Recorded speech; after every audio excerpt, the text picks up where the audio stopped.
आओ देश सवारी। छुट्टी की घंटी बजते ही बच्चों ने अपने अपने बैग उठाए और शोरगुल करते हुए घर की ओर चल पड़े।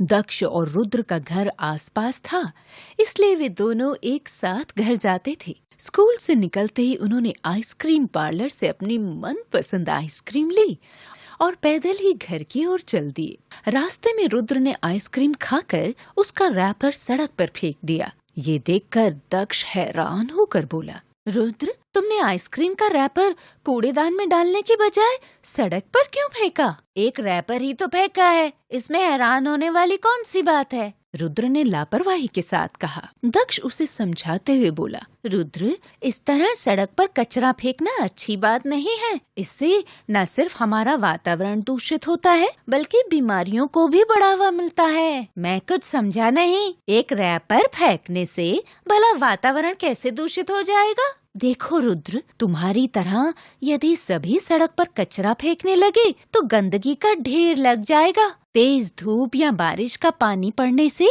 यह गंदगी सड़ जाएगी, जिसमें कई तरह के बैक्टीरिया पैदा होंगे। फिर वही बैक्टीरिया हवा को खराब करेंगे, जिसमें हम सांस लेते हैं। इतना ही नहीं, मच्छर मक्खियाँ इस कचरे पर बैठकर बैक्टीरिया को घर घर पहुँचाने में मदद करेंगी। इससे बीमारियों में बढ़ोतरी होगी। अच्छा, यह तो मैंने कभी सोचा ही नहीं। इस बार रुद्र हैरान होकर बोला।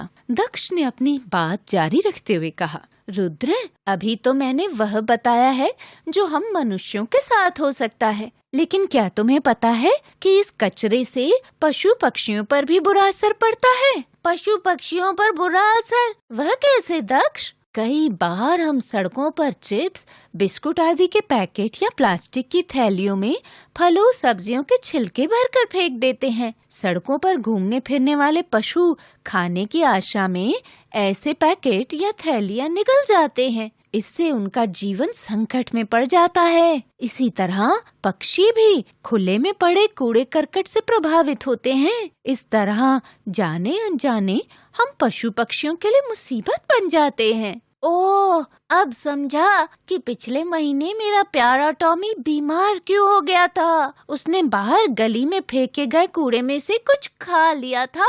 रुद्र दुखी होकर बोला, तभी तो कहते हैं कि हमें घर के साथ साथ अपने आसपास की सड़कों और गली मोहल्लों की सफाई भी रखनी चाहिए। स्वच्छता का स्वास्थ्य के साथ सीधा संबंध है, इसलिए साफ सफाई पर विशेष ध्यान देने की जरूरत है। महात्मा गांधी स्वच्छता के महत्व को अच्छी तरह से समझते थे, इसलिए साफ सफाई को बढ़ावा देकर उन्होंने देशवासियों के सम्मुख अनुपम उदाहरण पेश किया। उन्होंने साफ सफाई और स्वास्थ्य के बारे में लोगों को शिक्षित किया। उनकी इसी बात को ध्यान में रखकर भारत में आज स्वच्छ भारत अभियान चलाया जा रहा है।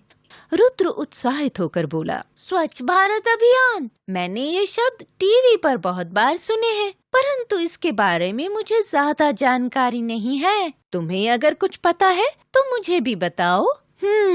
स्वच्छ भारत अभियान की शुरुआत 2 अक्टूबर 2014 को राजघाट से की गई। इस अभियान का लक्ष्य हर परिवार को शौचालय जैसी सुविधाएं उपलब्ध करवाना तथा उन्हें स्वच्छता के लिए जागरूक करना है। जानते हो रुद्र, इस अभियान को चलाने की जरूरत क्यों पड़ी? क्योंकि भारत में आज भी लोग खुले में शौच करते हैं, सड़कों और गलियों में कूड़ा करकट फेंकते हैं, प्लास्टिक जैसी जानलेवा वस्तु का प्रयोग करते हैं। इसके कारण डायरिया, प्लेग, हैजा, मलेरिया, निमोनिया, चिकुनगुनिया और डेंगू जैसी भयानक बीमारियां तेजी से फैलती हैं। दक्ष, मैं तो प्रतिदिन ब्रश करता हूँ, नहाता हूँ, साफ कपड़े पहनता हूँ, नियमित समय पर नाखून व बाल कटवाता हूँ। इसका मतलब है कि मैं भी इस अभियान में अपना योगदान दे रहा हूँ।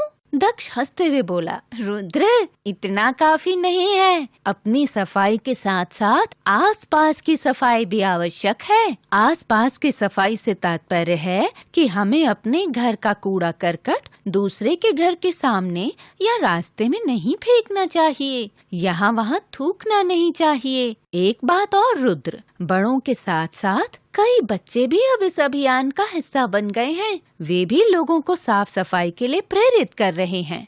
सच है, यदि सभी बच्चे स्वस्थ रहेंगे तभी देश का भविष्य सुरक्षित रहेगा। दक्ष, तुमने मेरी आंखें खोल दी। आगे से मैं भी घर के साथ साथ अपने आसपास साफ सफाई का पूरा ध्यान रखूंगा और दूसरे लोगों को भी इसके लिए जागरूक करूंगा। ये कहकर रुद्र ने सड़क पर फेंका हुआ आइसक्रीम का रैपर उठाया और पास रखे कूड़ेदान में डाल दिया। आज रुद्र को साफ सफाई का महत्व समझ में आ गया था। इसके बाद वे दोनों बातें करते हुए घर की ओर चले गए।